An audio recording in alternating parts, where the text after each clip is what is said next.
I remember about 2 weeks before the most scary day of my life. You said you had a dream that you are flying, that you don't know where you're flying to. A prominent Nigerian actor is grieving the loss of his wife.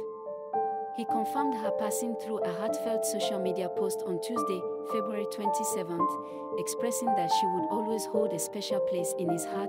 In a poignant video shared from her burial ceremony, Teo reminisced about a conversation they had just weeks prior, where she had dreamt of flying without a clear destination in mind. Accompanying the video, Teo penned a touching tribute, describing his late wife as his beacon of support through both joyful and sorrowful times.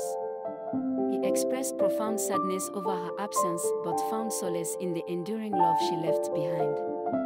He concluded with a poignant farewell, promising to meet her again someday. The caption read, "Forever etched in my heart, you are my guiding light, my partner in tears and laughter. Your absence is deeply felt, yet your love continues to illuminate my path. Until we meet again, my beloved wife, rest peacefully in the arms of..."